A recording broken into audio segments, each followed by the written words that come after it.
Mari kita berdoa. Ya Tuhan, kami mau belajar dengan hati yang rendah dan terbuka, karena Engkaulah sumber dari segala sesuatu, bahkan hikmat yang kami butuhkan ketika kami dipercayakan untuk mendidik anak-anak kami. Tuhan, kami percaya bahwa Engkau sungguh menuntun kami ketika hati kami boleh melihat bahwa kami membutuhkan Tuhan.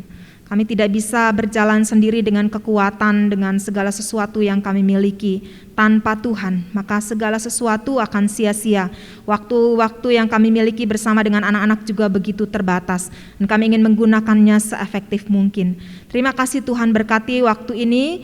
Saat ini Tuhan, Engkau hadir di tempat ini, di hati kami, dan sungguh yang mengarahkan seluruh perhatian kami hanya kepadamu saja. Di dalam nama Tuhan kami Yesus kami berdoa. Amin. Silakan duduk Bapak Ibu. Selamat malam. Ya, senang sekali untuk kesempatan yang sudah diberikan kepada saya. Saya berterima kasih ya. Setelah pandemi yang semoga segera berlalu ini, begitu ya, sudah endemi.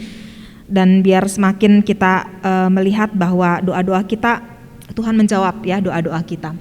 Malam hari ini kita akan membahas namanya terlalu formal mungkin ya, dikenalnya kalau dulu ya, nggak tahu mungkin generasi apakah sudah berlalu. Saya biasa panggil Puput gitu ya, anaknya Ibu Manik. Jadi kalau yang masih mengenal saya atau saya kenal, karena pakai masker agak sedikit kesulitan ya buat saya mengenali muka-mukanya nih. Tapi ya saya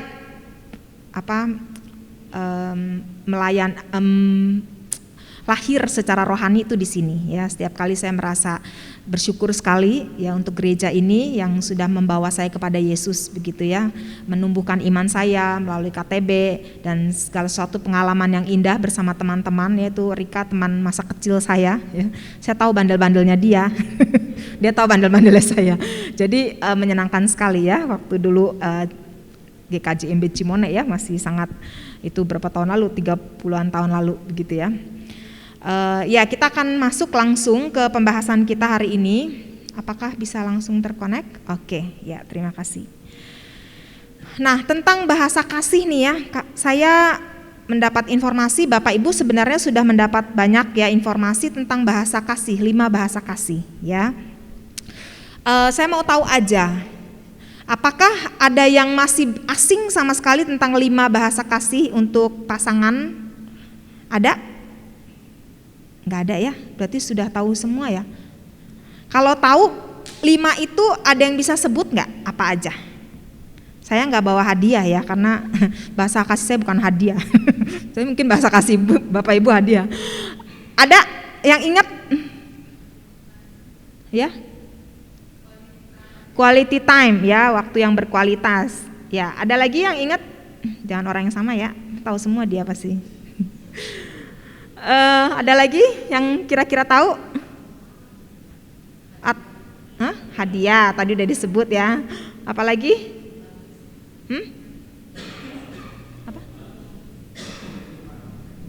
Apa? Sorry saya nggak dengar. Sentuhan fisik, ya terima kasih. Aduh lembut sekali sentuhan fisiknya ya kalau suaranya begitu ya.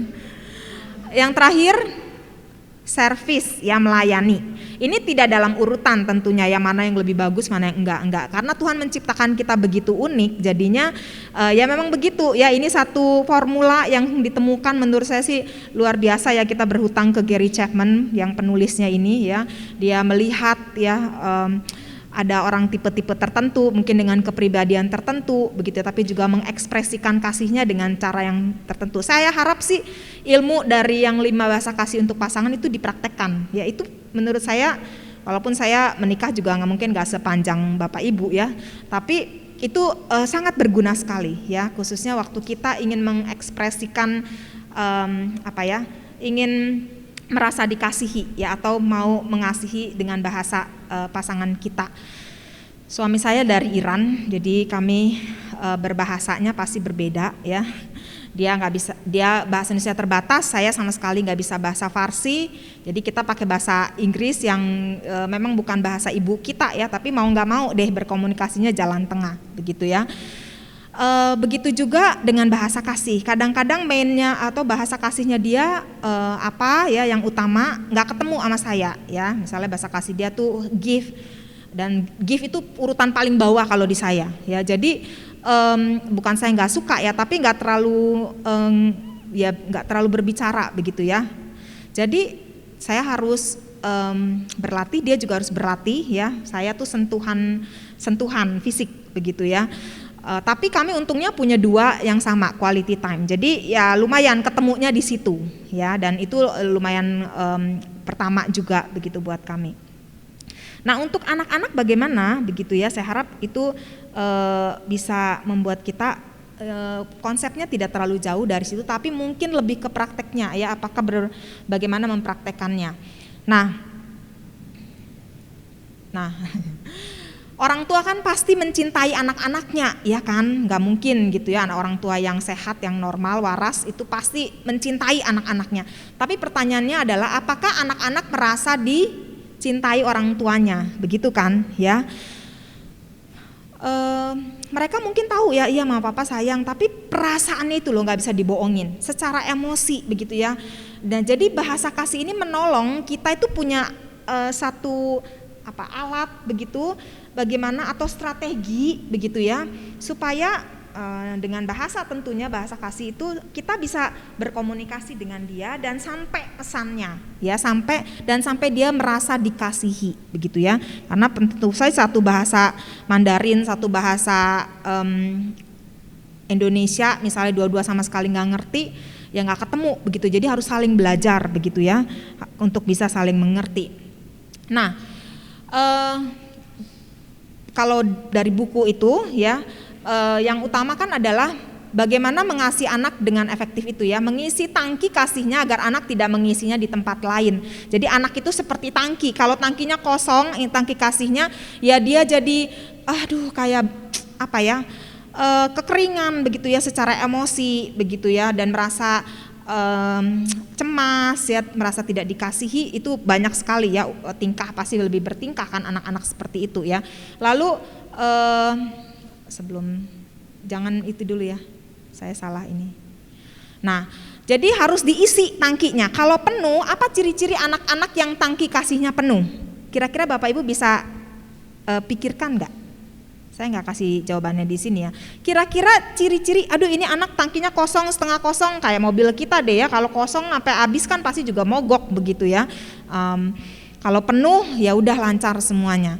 Anak-anak begitu juga ya, kelihatan kalau tangki kasihnya penuh.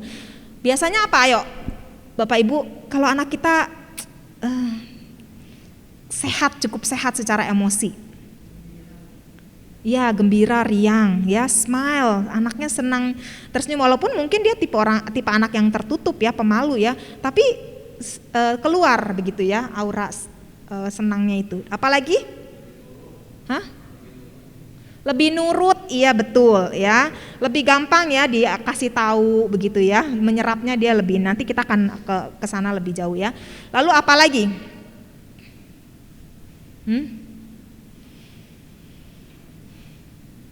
Dia kalau ngomongin keluarganya positif ya, berkaitan dengan papa mamahnya, kayak dia nggak ada beban begitu ya, baik gitu pemikiran dia nggak ada komplain terlalu banyak, adalah mungkin ya ini itu sedikit, tapi tetap positif begitu ya.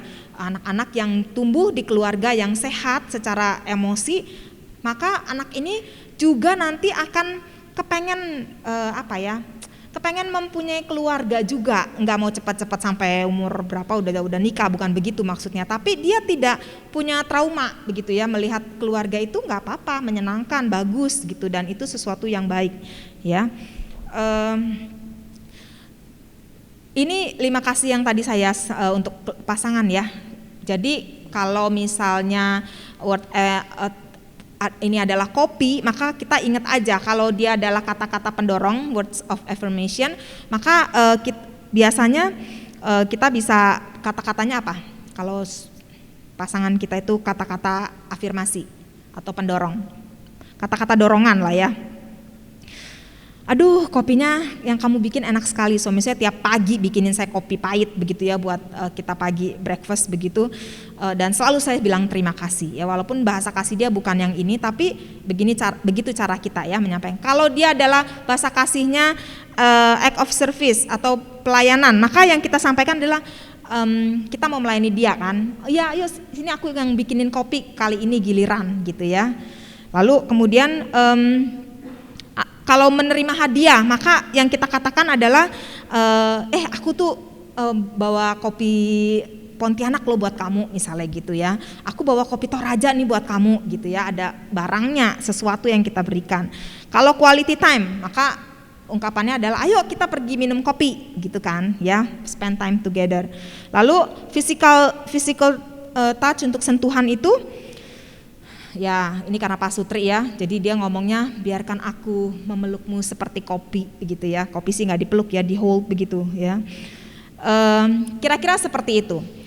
Lalu untuk anak-anak kita langsung aja ya, soal penelitian untuk sentuhan fisik, anak-anak yang sentuhan fisik, anak-anak secara fisik itu sangat membutuhkan ya, makanya ada penelitian di panti asuhan eksperimen begitu ya, anak yang nggak disentuh-sentuh sama anak yang disentuh tumbuhnya sangat beda secara emosi, secara fisik, kesehatannya begitu ya, itu berbeda jauh ya, jadi memang akan sangat menentukan sekali ya, anak-anak itu butuh katanya ya berapa sentuhan sehari, berapa pelukan sehari. Berapa? Paling sedikit 20, banyak banget ya. Tapi kalau yang kecil-kecil kita nggak hitung ya itu udah termasuk ya. Lalu anak-anak sebelum mereka mengerti arti cinta itu, kalau dari kecil kita gendong, kita cium, kita peluk dengan sangat natural, mereka sudah mengalami sebenarnya arti cinta dari orang tuanya bukan ya. Jadi dengan bertambahnya umur, tapi kita melihat tentu sentuhan fisiknya berbeda ya. Tidak lagi anak-anak yang kecil itu anak-anak yang kecil ya kita peluk erat-erat, tapi anak yang besar udah nggak mau terlalu ya. Lalu bagaimana caranya ya, tetap harus ada sentuhan fisiknya, misalnya bergulat begitu ya. Anak saya kecil-kecil juga udah bergulat terus sama bapaknya. Mereka emang lumayan begitu ya untuk main, karena anak laki harus bermain kasar kata bapaknya ya. Nah seperti Yesus sendiri kan menaruh tangannya ya ke anak-anak, memeluk mereka begitu ya, sangat real sekali sentuhan fisik juga yang diberikan. Nah apalagi anak-anak perempuan nih, buat bapak ibu yang punya anak perempuan itu perlu dipeluk harus sama papahnya. Kadang-kadang rada risih ya, ini udah agak gede begitu ya, tapi masih gelendotan, masih pengen dipeluk, kayaknya bapaknya menghindar-hindar begitu ya. Tapi jangan menarik diri, karena anak remaja itu tetap perlu pelukan dari papahnya ya. Tentunya yang kalau anak ini adalah sentuhan fisik, maka dia sangat baik sekali, karena kalau enggak nanti akan carinya ke anak laki-laki lain di usia yang lebih lebih muda ya, lebih dini begitu ya. Jadi sangat berbahaya karena dia haus sehingga dia mencarinya dengan yang lain begitu. Dan kita tidak menginginkan terlalu cepat ya pengalaman itu buat anak-anak perempuan kita. Anak-anak waktu ditanya, kamu tahu papa mama kamu sayang apa, sayang kamu, ya mereka merasakannya waktu saya dipeluk misalnya begitu ya. Jadi beberapa hal yang mungkin perlu diingat untuk anak-anak yang sentuhan fisik ini, yaitu ya harus sering-sering pegang tangannya, kalau jalan gandeng, rangkul, usia berapapun kadang mereka sangat menginginkan itu ya. Lalu pangku, waktu duduk juga nempel-nempel begitu ya, sempit-sempitan. Lalu kemudian digaruk-garuk tangannya, punggungnya begitu ya, kasih kitikan-kitikan begitu ya. Atau Eskimokis tuh yang hidung sama hidung nempel begitu ya, atau berdansa sama-sama. Itu hal-hal yang kalau laki mungkin ya itu tadi ya, gulat begitu ya, mainnya lebih kasar ya. Tapi harus yang ada kena badan begitu ya. Nah ini perlu dilakukan ya, tapi memang juga harus diadaptasi sejalan dengan usia anak yang bertambah ya. Tapi bukan berarti mereka udah besar mereka nggak butuh. Saya juga karena bahasa kasihnya ini ya, saya juga Belakangan baru tahu ya, saya nggak menyadari. Ternyata dari kecil itu memang saya suka nempel, pegang ininya mama saya gitu, nempel begitu ya. Kayaknya nyaman sekali, yang paling nyaman tuh kalau saya nempel-nempel begitu ya, bersentuhan secara skin to skin gitu ya, kulit ke kulit itu kayaknya langsung penuh tangkinya gitu ya, tangki kasihnya langsung penuh. Di dalam relasi kan begitu ya, kita kalau kita bahasa kasihnya ini kita juga butuh begitu ya. Kalau lagi nonton aja saya senang kalau suami saya pegang elus-elus atau apa, nyari kadang minta begitu ya, nggak apa-apa juga ya. Dan anak-anak juga begitu ya, kelihatan tuh ya ciri-cirinya. Dia suka nemplok-nemplok, suka mainin rambut kita, suka pokoknya nempel begitu ya secara fisik sama kita. Nah, perlu diperhatikan. Yang kedua adalah kata-kata dorongan. Ya, jadi kasih pujian, ya, kasih kata-kata yang positif buat dia, ya, kasih kata-kata semangat, ya, dan fokusnya itu pada usaha, progres, bukan kesempurnaan. Ya, kamu bagus kemarin, papa ngelihat misalnya kamu ya memang nggak menang ya gitu ya, tapi kamu usahanya luar biasa. Papa ngelihat kamu tuh udah tambah mahir gitu, misalnya main bolanya, nendangnya, apanya gitu ya. Dan harus juga spesifik ya biasanya ya kalau kata-kata pujian itu. Pada bukan sekedar kemampuannya tetapi kepada progresnya. Ya kemarin kamu dapat misalnya dapat 70 ya, sekarang dapat 75, itu bagus gitu ya. Jangan gimana sih, dapat kek 90 kek 100 kek kayak si ini si itu, enggak begitu ya. Itu sangat menyakiti hati kalau kata-kata yang keluar itu tidak memberikan semangat ya. Gunakan ada suara yang bersemangat, menunjukkan empati, kesungguhan ya. Dan waktu anak kita belajar kan kita semangatin banget ya, ayo walaupun jatuh nggak peduli berapa kali tapi kita terus ya, ayo kamu bisa nak, ayo pinter, wah heboh banget ya. Kenapa waktu mereka beranjak dewasa kita lebih menekankan kegagalannya daripada keberhasilannya? Itu tetap harus buat anak-anak yang membutuhkan lebih, dia perlu ekstra mendengar ya. Puji sikapnya yang benar, nilai dari karakternya begitu ya. Bahwa ya kamu udah jujur datang ke papa mama gitu, ngaku kalau kamu melakukan kesalahan ya, dan tapi kami puji kamu tuh jarang melakukan kesalahan, bukan nggak pernah atau selalu ya, kamu jarang melakukan kesalahan dan kamu tahu ada konsekuensinya gitu.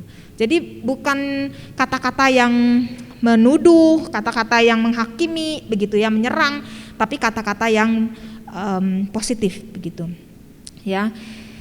Dan nilai karakternya ya yang lebih diutamakan. Kamu jujur, kamu baik hati sama teman kamu, mau sharing begitu ya. Jangan bersyarat kata-kata yang papa mama sayang kalau kamu nggak nakal begitu ya. Kata-kata itu yang melekat sekali di ingatan mereka. Sehingga kemudian kita membangun jembatan untuk mereka, ketika mereka ada masalah mereka tidak menyembunyikannya, tetapi mereka berani terbuka, mengakui kesalahan begitu ya. Mereka tahu mereka nggak menghadapi monster waktu mereka salah, nggak dihukum ya, tapi mereka bisa percaya bahwa kita mengerti situasi mereka dan ada pengampunan, ada pemulihan begitu ya, walaupun tetap konsekuensi bisa berjalan. Lalu ya anak-anak waktu ditanya juga merasa dikasihi waktu papa mama nggak bentak aku, nggak teriak gitu ya. Mereka pasti langsung raspeknya jatuh, apalagi anak remaja. Langsung ngelihat kita yang nggak terkontrol, mereka dalam hati, lu aja nggak bisa ngontrol diri lu sendiri, gimana mengontrol gua gitu kan, perasaan hatinya tuh yang ngomong tuh ya. Jadi nggak akan didengar sama anak remaja kalau kita kehilangan kendali atas diri kita. Jadi ngomongnya dengan baik, mereka akan sangat respect begitu ya. Walaupun kadang-kadang bisa gagal, akui segera dan perbaiki, usahakan ya. Mereka lihat kita juga berusaha menjadi orang tua yang lebih baik lagi. Dan ya waktu mereka tahu orang tuanya bilang I love you, tapi sekedar bilang I love you untuk anak-anak bahasa kasih lain tidak terlalu ngefek ya. Tapi untuk anak-anak yang senang dengar kata-kata itu sangat ngefek sekali ya. Jadi dengan tulisan-tulisan, mereka biasa adalah anak-anak yang senang sekali mengungkapkan dengan kata-kata yang baik begitu ya, yang indah begitu. Nah, Amsal kan bilang Amsal 18:21, hidup dan mati kita itu dikuasai lidah ya. Jadi hati-hati, lidah kita kan punya kuasa seperti Yakobus 2 katakan. Dan perkataan negatif itu bisa membuat anak down atau membangun ya kan. Banyak sekali trauma-trauma di masa lalu terjadi karena kata-kata orang tua yang masih terus mengingat kamu bodoh misalnya ya. Jadi dia merasa diri bodoh sehingga dia tidak berani melakukan apa-apa, mencoba, dan akhirnya ya dia menganggap diri gagal, orang yang gagal ya. Jadi untuk anak-anak ini berikan pujian yang spesifik juga ya pastinya, lalu tulis surat-surat notes, mami sayang sama kamu begitu ya. Ini misalnya di kotak makanannya dia, di bekal kotaknya dia, lalu di HP ya, kadang di HP itu tulis kata-kata yang manis, teks dia gitu ya, WhatsApp dia gitu ya. Itu sangat menggembirakan hatinya, menyejukkan ya. Aduh, langsung tangkinya naik sedikit-sedikit gitu pasti ya. Lagu juga sangat meaningful buat mereka karena kata-kata itu ya. Biasanya juga buku-buku mereka seneng baca, begitu kasih untuk mereka juga, dan puji anak di depan orang lain juga ya, supaya dia tahu bahwa ya kata-kata yang indah itu ya menyenangkan di ininya dan membangun harga dirinya tentunya ya.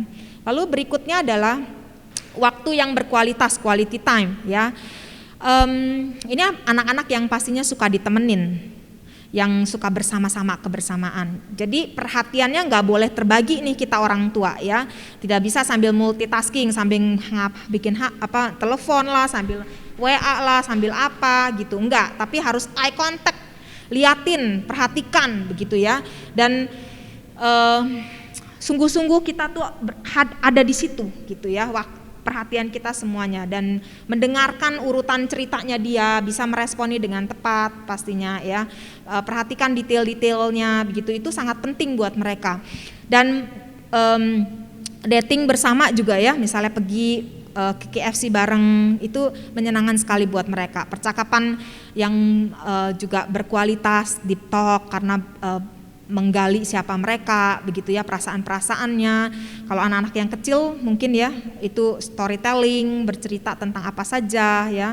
Untuk anak yang remaja ngobrol soal yang menarik hati ya, misalnya gamesnya dia, lagunya dia, filmnya, gebetannya, pokoknya hal-hal yang sedang dia ini ya, nggak melulu soal pelajarannya tentu kan.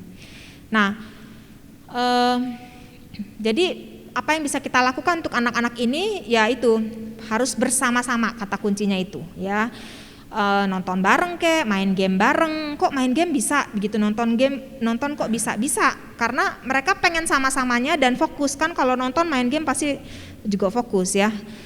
Menang kalahnya kalau main game juga fokus kan ya. Board game, bikin puzzle sama-sama, jalan sore jogging atau masak ya, ngerjain tugas di rumah, beberes, atau ada acara-acara keluarga yang saya kayak devosi keluarga, kayak sebelum malam doa bersama, mau tidur gitu ya, sebelum tidur, lalu family trip kah, atau ada susun acara khusus, bikin surprise apa misalnya ya, atau hal-hal lain yang bisa kita pikirkan secara praktis. Tapi anak-anak ini kita perlu untuk hadir di setiap momen penting hidupnya ya. Ya pasti begitu ya, tapi setiap acara begitu ya. Lebih spesifik itu lebih ke apa saja semuanya yang dia ikutin ya, kegiatan dia ingin supaya kita hadir di situ. Ya ini memang ada, kalau yang ekstrim sekali saya mengenal, dia senangnya ditemenin walaupun dia sendiri yang nemenin orang, misal pasangannya nggak ngapa-ngapain pun, di mobil nungguin lama pun dia bersedia berjam-jam misalnya ya. Nggak semua orang kan begitu ya. Jadi ini, nah ini saya ambil dari kakak saya, pas katanya hari ini ya juga ngomongin katanya tentang 5 bahasa kasih. Emang ini banget ya, sehati banget ya. Dan mereka bikin date khusus ya, mungkin bisa jadi ide antara papa sama mama, papa sama anak. Dan ini pertanyaan kecil sekali ya, maaf ya. Ini pertanyaan-pertanyaan yang mereka bikin ya. Jadi kurang lebih nih ya, kalau anak-anak suka dengan dating, kita ajak mereka, dia tuh lebih bisa belajar terbuka, khususnya anak-anak yang quality time ya. Mereka sangat menghargai waktu-waktu dating bersama dengan papa mamanya, ditanyanya pertanyaan-pertanyaan yang meaningful ya, yang nggak sekedar ya bisa apa aja memang, tapi mereka akan sangat ingat sekali kalau ditanya-tanya misalnya ini sebagai contoh aja ya, kalau anak-anak SD, sebutkan kelebihan kamu apa, sebutkan kelebihan papa apa, sebutkan peristiwa yang paling berkesan yang kamu alami misalnya gitu ya, apapun di sekolah, di rumah begitu ya. Atau menurut kamu apa yang perlu papa ubah? Berikan 3 nasihat buat papa gitu ya. 2 permintaan yang kamu ingin papa berikan, begitu-begitu ya. Ini banyak sebenarnya di internet, banyak sekali ya, cari aja ngobrol sama anak begitu ya, atau dating dengan anak gitu ya. Kalau bahasa Inggris mungkin lebih banyak lagi. Lalu untuk yang anak SMP misalnya, kalau kamu punya 1 miliar kamu akan ngapain? Itu pertanyaan-pertanyaan yang what if ya, kalau, jika gitu, cuma ngebayangin, cuma mimpi aja gitu. Banyak sekali pertanyaan seperti itu yang bisa dieksplor, yang bisa digali ya untuk anak-anak pengen tahu ya kira-kira pandangan mereka seperti apa. Dan 3 kata untuk keluarga kita misalnya ya. Anak saya dari kecil udah sering saya tanyain kayak begini. Jadi dia juga menikmati, ternyata di umur 3-4 tahun ya, sejak dia bisa ngomong, dia bisa cerita, dia menikmati sekali waktu, mami tanya aku dong. Jadi sekarang dia pun bisa nanya-nanya ke orang lain, ke teman lain yang menarik ya kalau dengerin gitu ya. Jadi karena kita mesti latih juga anak-anak kita bisa deep, atau bukan sekedar ini ya, tapi pertanyaan-pertanyaan yang menggali ya perasaan mereka. Apa yang paling kamu takutkan misalnya ya, kenapa, keberhasilan apa yang paling kamu banggakan begitu ya, hal-hal yang seperti ini contoh ya. Lalu menerima hadiah ya. Hadiah itu buat anak-anak yang bahasa kasihnya ini artinya papa atau mama memikirkan aku. Ya, aku tuh penting buat mereka, aku selalu di pikirannya, di hatinya, aku berharga. Itu berarti sangat luar biasa buat dia ya, hadiah kecil. Tidak perlu yang mahal, tapi itu berarti ya. Misalnya batu, itu contoh dari Gary Chapman-nya ya. Yang dari luar aja, cuma bilang papa bawa pulang batu, kasih gitu ya. Terus anaknya kayak gitu ya. Ini papa pikir, waktu lihat batu ini papa sedang pikirin kamu pasti suka sama batu ini, warnanya hitam pekat misalnya, begitu-begitulah ya dijelaskan. Bukan sekedar batu biasa, tapi ada penjelasannya mengapa. Nah itu akan melekat, apalagi nanti kalau kita makin lihat tuh batu dia simpen sampai dia umur 23 tahun di kamarnya. Berarti dia memang mungkin sangat besar kemungkinan adalah gift ya, bahasa kasihnya. Bisa juga misalnya snack yang dia suka ya, biasanya Kinder Joy lah gitu ya, anak-anak, tapi itu terlalu biasa, tapi itu meaningful juga buat mereka. Baju, makanan, perlengkapan sekolah itu bisa jadi hadiah. Kita pikir itu kan memang kewajiban kita gitu ya, haknya anak, tapi kalau dibungkus kado tetap menarik buat anak-anak yang hadiah ya. Tapi bukan berarti memanjakan atau memberikan semua yang dia inginkan, karena Tuhan aja kan sama kita nggak begitu ya. Kalau kita mau perhatikan, Tuhan juga mempraktekkan nih semua bahasa kasihnya ke kita ya. Dia juga quality time waktu Yesus ada di dunia, dia menghabiskan waktu banyak sekali dengan murid-muridnya ya. Lalu kemudian dia juga memberikan hadiah, dan sampai hadiah yang terbesar adalah dirinya sendiri ya, karena begitu besar kasih Allah akan dunia ini. Maka itu juga bahasa kasih Tuhan buat kita begitu ya. Nah, dan servis apalagi ya, melayani ya, melayani kita, bahkan melayani sampai mati kan di atas kayu salib. Lalu hadiah jadi bukan upah ya. Kalau kamu bersihkan kamar, nanti mami beliin kamu hadiah sesuatu, enggak begitu ya, bukan upah. Dan jangan menggantikan kehadiran kita dengan hadiah, nggak boleh ya. Selama 3 hari ini saya agak sibuk nih, pergi-pergi terus. Dan anak saya tadi ngetesin tuh, dia siang saya tesin yang ini agak beda ya, tapi kira-kira isinya sama soal 5 bahasa kasih ini. Dan dia tuh bahasa kasihnya quality time kalau hasilnya di situ. Tapi ya kalau anak di bawah 6 tahun, walaupun Gary Chapman-nya bilang ya dia udah bisa kelihatan, tapi kok saya ngerasa enggak sejelas itu ya. Jadi memang harus dieksplor begitu ya, anak-anak yang mana nih, yang mana. Nanti kita akan kasih tahu nih yang mana nih kira-kira bisa kita kerjakan untuk memperjelas dia bahasa kasihnya apa. Jadi untuk yang menerima hadiah, berikan surprise, selalu ingat kita bawa oleh-oleh ya pulang, bawa sesuatu buat dia senang sekali. Atau waktu kita mau pergi jauh, kasih hadiah kecil ya, di lemarinya diumpetin di mana begitu ya. Ponakan saya sempat pergi ke Makassar dan waktu pandemi kemarin kita semua kena COVID ya di sana, kecuali mama saya. Dan waktu dia pulang, kok saya bilang ponakan ya, anak saya maksud saya. Waktu dia pulang ke rumah, ternyata dia naro-naro permen apa barang kecil-kecil itu di mana-mana di rumah itu. Terus Ii-nya gitu ya, Darian Ii waktu buka ini ada permen, buka ini ada nih. Itu ya kelihatan dia juga kayaknya hadiah kayaknya ya, saya masih explore ya. Jadi dia bilang ya biar Ii inget sama aku gitu. Jadi lucu ya, kreatif juga gitu caranya. Dan kadang kalau papanya mau pergi jauh, dia bawain mainan kesayangan dia bilang papa nih taruh di sini deket papa, jadi supaya papa ingat terus sama aku gitu ya. So sweet banget gitu. Jadi anak-anak yang memang bahasa kasihnya itu dia abstrak banget, konkret. Bukan abstrak tapi konkret ya. Dengan hadiah itu dia ngeliat gitu bahwa ini tuh papa mama sayang sama aku atau saya sayang sama orang lain begitu ya. Nah, yang terakhir adalah tindakan melayani ya, service ya. Ini bahasa kasih, kalau kakak saya bilang bahasa kasih perbudakan. Karena dia bahasa kasihnya itu kayak gue seneng kalau lihat orang ngebantuin katanya ya. Jadi memang begitu ya, bawaannya seneng kalau dibantuin ya. Jadi anak-anak juga kita perlu melakukan sesuatu untuk mereka, untuk anak-anak kita ya. Misalnya waktu dari kecil pun ya mereka kan sangat bergantung sama kita. Kalau kita nggak urus mati dah ya, maksudnya sangat bergantung banget sampai mati hidupnya bergantung sama kita. Itu kita melayani mereka bukan ya, dan harus sesuai umur ya, mereka tetap harus bisa mengerjakan tugas untuk diri sendiri. Tentu waktu kita bantu, kita bukannya berarti tidak melengkapi mereka untuk life skill mereka ya, tetapi tetap misalnya untuk hal-hal yang bisa mereka kerjakan sendiri, bersihin kamar, kerjain PR gitu ya. Tapi kita bisa misalnya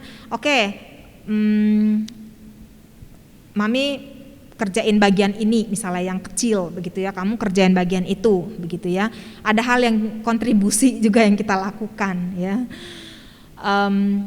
Atau anak-anak ini juga bisa dilibatkan untuk membantu kita. Dia juga pasti karena itu bahasa kasihnya, dia merasa juga perlu melakukan itu ya, senang kalau melakukan hal itu.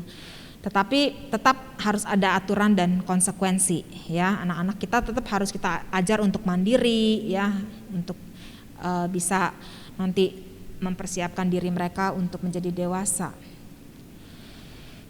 Nah, untuk anak-anak ini tindakan melayani ya, mereka penting kalau misalnya tepat waktu ya, dijemput tepat waktu misalnya begitu ya, karena dianggap kok saya tidak dipentingkan begitu kalau seperti diabaikan begitu ya, tidak dikasih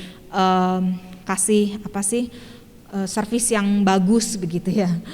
Dan atau ikut menanyakan PR-nya, terlibat dengan proyek yang dikerjakannya, mengerjakan sesuatu yang baru ya, mereka juga senang. Bagaimana juga melayani orang lain, hospitality, menjamu tamu, dilibatkan atau dibawa misalnya pergi untuk pelayanan, untuk misalnya dengan anak-anak panti asuhan misalnya berbagi, mereka sangat senang sekali ya hal seperti ini diajarkan. Nah, jadi bagaimana mengenali bahasa kasih anak kita nih? Observasi bagaimana anak mengekspresikan kasih kepada kita. Ya, jadi kalau anaknya lebih sering ngomong, nulis, ya, ngungkapin dengan kata-kata yang bagus, kemungkinan besar itu bahasa kasihnya, ya, adalah kata-kata pendorong, ya. Kalau dia misalnya senang peluk, begitu ya, senang dipeluk, senang gelendot gitu-gitulah ya. Ya itu berarti adalah fisik ya. Pokoknya observasi aja. Dan bagaimana anak kita juga mengekspresikan kasihnya ke orang lain. Ya, kalau dia juga senang bawain barang-barang hadiah-hadiah buat teman-temannya, ya kemungkinan dia juga adalah bahasa kasihnya give begitu ya. Tapi untuk anak-anak yang lebih kecil tentunya semua dieksplor ya, kita tidak usah terlalu mengkotakkan mereka dulu ya. Apa yang paling sering anak minta ya, misalnya mami coba aku hebat gak gitu ya, berarti dia words of affirmation ya. Merasa pengen dipuji ya, kata-kata pendorong. Atau boleh bawakan aku sesuatu setelah nanti mama pulang, nah itu give begitu ya. Hal-hal yang kita lihat nih, perhatikan nih kayaknya lebih kesini gitu ya, itu bisa kita observe. Nah apa yang anak juga paling komplain kepada kita, kok kita nggak pernah jalan-jalannya sejak ada dedek bayi misalnya ya, atau aku tuh nggak pernah, itu berarti apa? Quality time ya, waktu yang berkualitas. Aku nggak pernah mengerjakan sesuatu dengan baik gitu. Berarti dia lagi butuh pujian begitu ya. Kita nggak pernah, atau kalau aku nggak minta dipeluk, papa mama nggak peluk aku lagi misalnya. Ada kebutuhan ya secara sentuhan fisik gitu. Kalau anak-anak ada komplain, jangan membela diri atau defensif ya. Ya udah dengarkan. Oh begitu ya. Aduh sorry ya, kenapa papa sibuk gitu ya.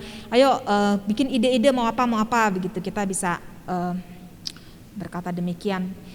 Dan berikan dua pilihan ya, misalnya jadi kita tahu nih, oh dia lebih pilih yang ini nih, misalnya nanti sore nih papa free nih, ada waktu nih, kamu mau ke mall beli mainan atau mau kita jalan-jalan aja berdua nih di taman atau jogging atau kita dating begitu ya, pilihan-pilihan. Jadi kita tahu oh dia lebih senang yang ini ya. Perhatikan ya pilihan-pilihan mereka. Dan Gary Chapman juga bilang eksperimen deh, seminggu 2 minggu penuhi, limpahi satu bahasa kasih. Tiap kali kita peluk banyak, pelukannya banyak atau main fisiknya banyak gitu ya, entah ya pokoknya praktekkan tuh yang tadi itu semuanya selama seminggu, ntar yang satu seminggu. Nah mana yang dia paling enjoy gitu ya, kira-kira yang dia paling menikmati sekali gitu. Itu adalah bahasa kasihnya dia. Dan yang terakhir bermain mystery game. Mystery game itu ada di yang barcode yang ini ada di sini ya, isi kuis 5 bahasa kasih, itu isinya adalah kuis. Jadi tanyakan, kalau Bapak Ibu bisa scan barcode-nya. Nah ini ya, mau dicoba ya. Bisa langsung kelihatan pertanyaan-pertanyaannya dijawab, tapi ini memang berlaku untuk anak usia 8 tahun ke atas ya, 9 tahun. Kalau 8 ke bawah nggak ada ya, belum kelihatan di situ, belum ada. Silakan saya memberikan waktu 10 enggak kelamaan ya, 5 menit deh ya. Saya tadi sih nggak pakai yang ini. Saya tanya anak saya umur 6 tahun. Bisa kok, dia bisa respon ya. Ada yang ini nanti di sini ada pilihannya, mau anaknya sendiri, anak remaja bisa jawab sendiri, atau kita yang jawabin untuk anak kita, kira-kira seperti apa. Kalau saya langsung tanya ke anak saya ya. Jadi walaupun dia umur 6, dia bisa jawab sih, tapi tetap ya itu tentatif, sifatnya sementara ya, jadi belum fix gitu. Silakan saya kasih waktu. Memang bahasa Inggris ya, saya rasa tidak perlu diterjemahkan ya, bisa langsung isi aja. 20 pertanyaan, selesai tidak selesai dikumpulkan.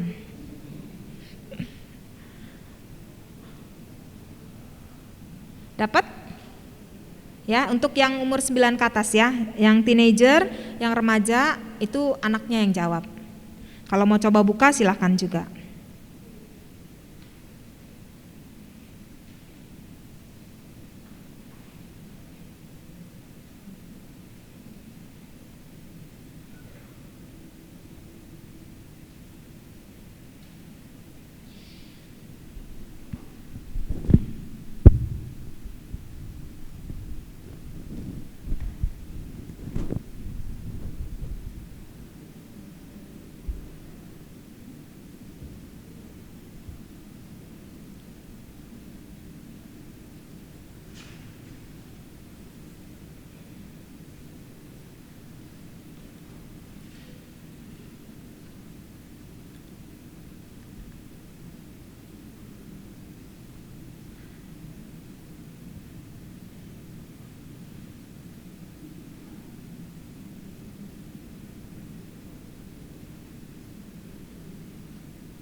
2 menit lagi.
Oke.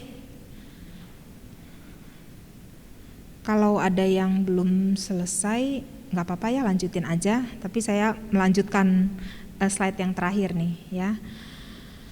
Saya harap paling nggak kira-kira dapat gambaran ya. Kalau anak sudah lebih besar, lebih enak kalau ditanyain sih sebenarnya ya. Karena saya juga punya asumsi anak saya itu mungkin sentuhan sentuhan fisik ya. Tapi ternyata kayaknya enggak ya. Cuma kan sekali lagi anak itu umur segitu belum terlalu ya. Cuma ada yang sangat jelas sekali, memang dia senangnya dipeluk apa gitu ya, atau dia senangnya menghabiskan waktu bersama kita begitu kemana-mana. Tapi memang untuk anak umur 8 rada susah ya, bias begitu ya, karena mereka semua harus dipenuhi dulu semuanya. Tapi Gary Chapman, penulis ini berkata, anak-anak yang udah lebih besar, yang sudah lebih jelas bahasa kasihnya, maka 80% aja kita penuhi itu bahasa kasihnya. Yang lain-lain ada utama dan yang kedua ya, main, secondary.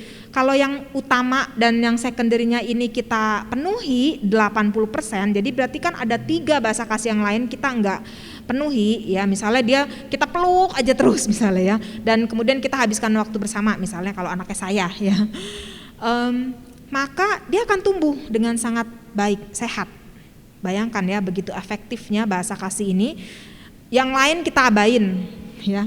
Ya bukannya berarti kita jadi negatif maki-maki dia, enggak melulu kita harus kasih kata-kata dorongan, tapi sewajarnya lah begitu ya.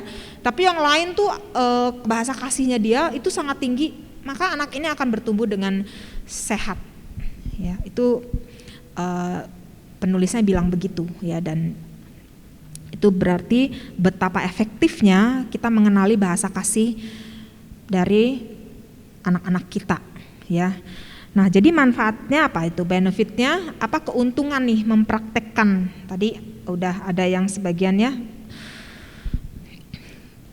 Yang pertama itu disiplin ke anak akan berkurang.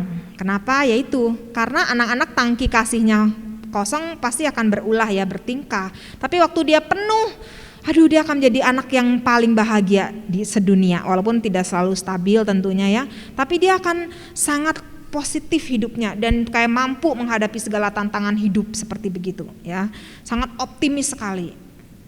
Jadi lebih dengernya itu lebih gampang ya buat kita, disiplinnya jadi berkurang banyak, nggak perlu ada hukuman-hukuman tertentu buat anak ini ya, karena dia mengerti sekali ya dengan kasih yang sudah diberikan, dia cukup gitu. Yang kedua, cara mendisiplin mereka akan lebih tepat dan tidak menimbulkan kerusakan yang parah ya, dampak trauma khususnya. Misalnya anak-anak dengan kata pendorong itu nggak bisa dibentak ya kan, menyakiti hati sekali karena buat dia kata-kata itu sangat penting, sangat berharga. Anak-anak dengan sentuhan fisik itu nggak bisa dipukul pantatnya, karena anak-anak begini diliatin aja ya, mata bapaknya belalak dikit aja dia udah ngerti gitu, nggak usah pakai dipukul-pukul segala, itu sangat menyakiti hatinya. Atau anak-anak yang bahasa kasihnya waktu yang berkualitas itu nggak bisa diisolasi, masuk kamar 1 jam nanti kamu keluar lagi, itu nggak akan efektif dan akan melukai hatinya gitu. Jadi kita bisa memperlakukan anak-anak itu unik, spesial, istimewa sesuai dengan Tuhan menciptakan mereka dengan kepribadian mereka masing-masing. Jadi nggak bisa hukuman itu ya, memang ada yang bisa sama ya, tapi tidak efektif aja gitu ya.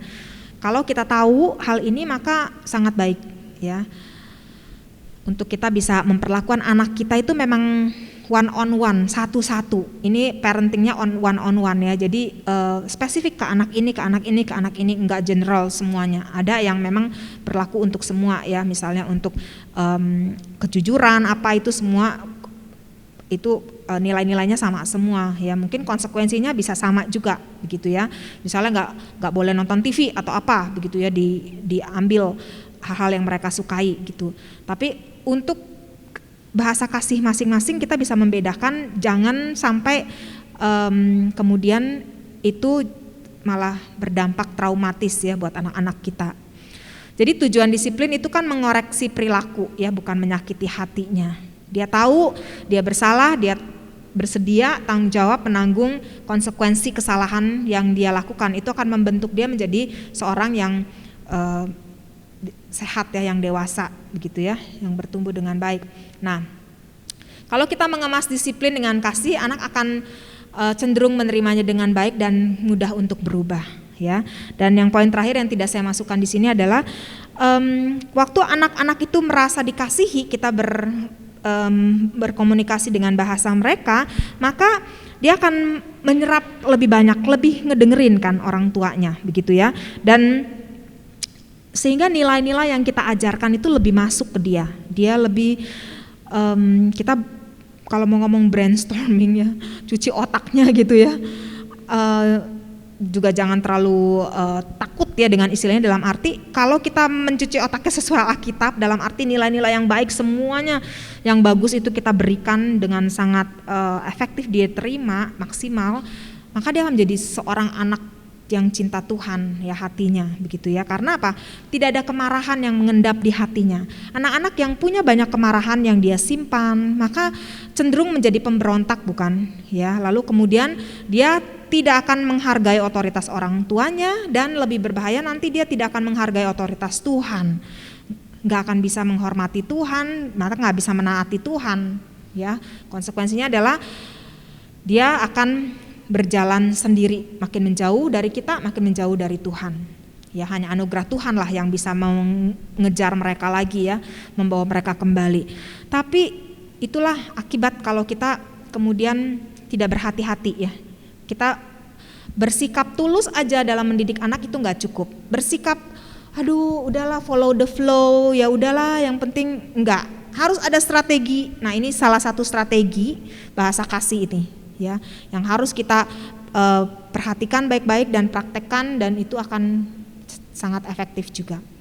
Mungkin kita bisa merasakan dari relasi dengan pasangan waktu kita mempraktekkan untuk pasangan dan untuk kita sendiri ya, itu luar biasa ya dampaknya. Kita merasa saya adalah orang yang paling beruntung misalnya di dunia, atau merasa paling berbahagia begitu, ada perasaan-perasaan seperti itu. Nah anak kita juga perlu ya. Inilah hal-hal yang ingin saya sampaikan malam hari ini berkaitan dengan tema ini. Mari kita berdoa.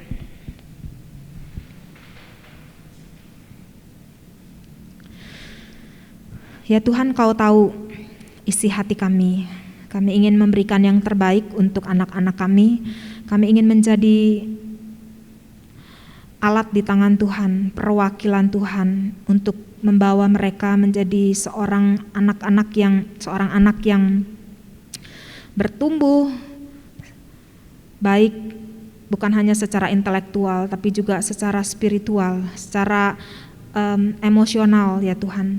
Secara mental mereka bisa menjadi orang dewasa yang sehat.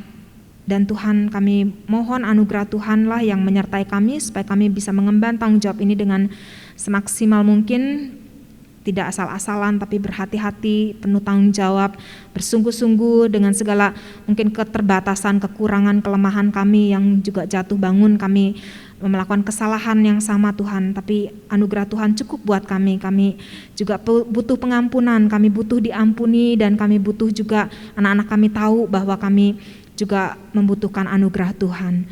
Kami mau bertumbuh bersama, dan sebagai keluarga kami ingin Tuhan pada akhirnya Tuhan mendapati kami sebagai keluarga-keluarga yang mengasihi Tuhan, yang mau hidup melayani Tuhan bagi kemuliaan nama Tuhan saja. Dalam nama Tuhan Yesus kami berdoa. Amin. Pertanyaan? Oh oke, ada waktu. Oke, ya masih ada waktu katanya ya. Apakah ada yang mau bertanya? Ya silakan. Vera ya. Oke.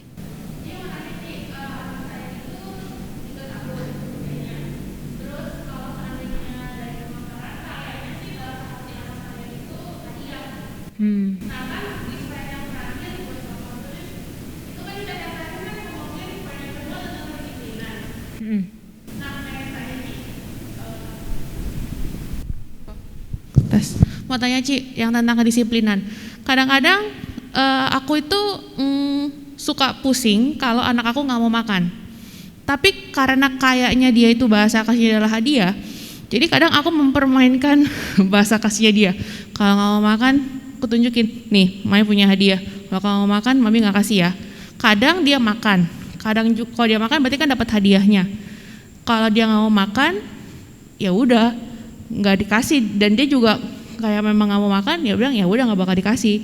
Terus nanti dia bisa nagih, cuman saya bilang ya nggak bisa, kan tadi perjanjiannya kamu makan dulu baru kasih hadiah. Nah, apakah cara itu lumrah Ci kalau misalkan dilakukan oleh anak-anak, karena takutnya jadi kita mempermainkan dalam tanda kutip bahasa kasihnya dia. Thank you Ci. Anaknya umur berapa ya? Hah? Oke, ya terima kasih.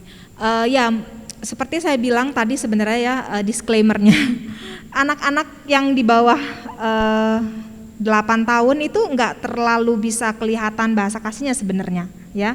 Memang ada yang kuat sekali, tapi kan tadi ada satu poin, kalau untuk yang bahasa kasihnya hadiah itu jangan menukarnya itu sebagai upah dengan upah ya. Itu kan jadi konsekuensi kalau soal makan, karena itu kan makan memang kebutuhan utama dia ya. Jadi kalau hadiah itu biasanya memang sesuatu yang lebih kayak surprise gitu loh, apa ya namanya ya, kalau kita pakai cara konsekuensi nggak mau makan dengan hadiah itu memang bisa dampaknya adalah anak-anaknya jadi jadi apa ya, buat saya sih malah gimana ya, itu jadi anak itu tidak bisa membedakan mana yang penting mana yang nggak penting, jadi lebih ke fokusnya ke dia, lebih egois gitu ya. Karena ya kalau aku mau ya aku kerjain, padahal tapi nggak boleh, ada hal-hal tertentu mau nggak mau ya kamu harus kerjain gitu. Yang paling utama yaitu makan ya. Kita sih nggak bisa cekokin dia sampai gimana ya, sampai ini, tapi ada nilai-nilai yang memang untuk khususnya anak-anak yang usia itu ya masih di bawah balita itu, ada cara-cara lain ya untuk bisa bikin dia mungkin mau makan misalnya begitu ya. Anak saya juga dulu begitu, tapi pakai cara lain, jangan yang kita tebak soal bahasa kasihnya itu jangan dipakai dulu gitu, karena itu nggak akan efektif dan lagi pula juga belum tentu kan gitu. Tapi kita mau melakukan sesuatu yang untuk yang hal-hal yang untuk hal-hal yang misalnya untuk makan, untuk soal ketaatan ya, itu udah nggak boleh ada negosiasi gitu.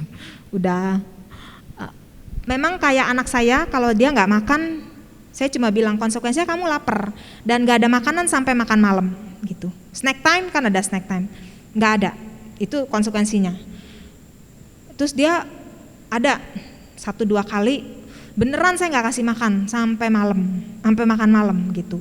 Dan dia tahu, oh makan tuh penting ya, ternyata sakit perut lah apa. Kadang kita takut anak juga sakit kan gitu. Tapi kalau ini tujuannya untuk mendidik dan konsistensi juga perlu kan. Ntar kadang iya kadang enggak, itu kan juga nggak bisa. Tapi waktu anak kita tahu ini buat demi kepentingan saya sendiri gitu, dan kita kondisikan dengan begitu, maka itu akan jauh lebih efektif gitu ya. Oke, saya harap menjawab ya. Kalau nggak menjawab tanya Ibu Gracia nanti ya atau Ibu Maria. Oke, yang lain mungkin ada.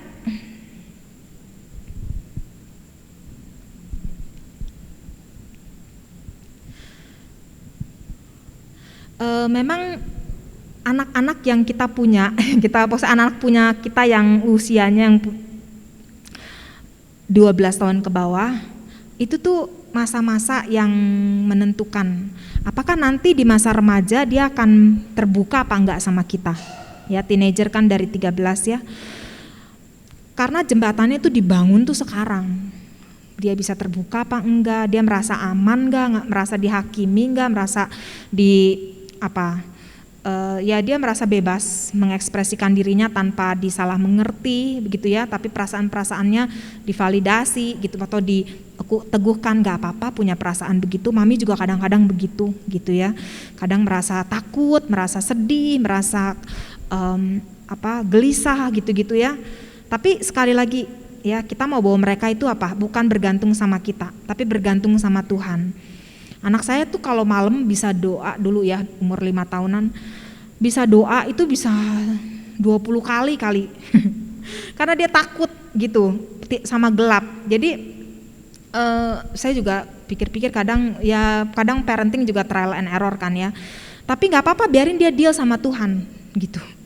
Kadang dia bilang, Mami kok Tuhan gak jawab doa aku masih ada mimpi gak bagus gitu, mimpi aku buruk gitu. Aku bilang ya memang gak selalu ya, maksudnya Tuhan jawab. Kamu perlu terus bawa sama Tuhan, doain gitu ya. Terus kamu tapi ada waktu-waktu ya kadang-kadang biarkan dia membangun relasinya dengan Tuhan seperti kita juga dia membangun relasi dengan kita. Jadi saya selalu, Tuhan Mami aja kayak begini ya gitu, apalagi Tuhan tuh lebih ini lagi gitu. Ya, makanya saya memilih homeschooling supaya lebih intensif gitu, parenting dengan anak, mengenal anak, perkembangannya begitu ya, supaya buat saya punya cukup waktu gitu untuk mendidik dia. Ada lagi? Mungkin pergumulan di masa remaja ya yang jauh lebih kompleks ya, anak-anak yang bertumbuh dengan nilai-nilai luar LGBT ya, dengan pornografi, dengan semua akses media, itu mungkin juga berat ya tantangannya ya. Tapi kita nggak bahas itu malam ini, nanti ada topik tersendiri. Ada lagi? Kalau tidak ada saya serahkan, kembalikan. Oke ya. Oke, saya kembalikan.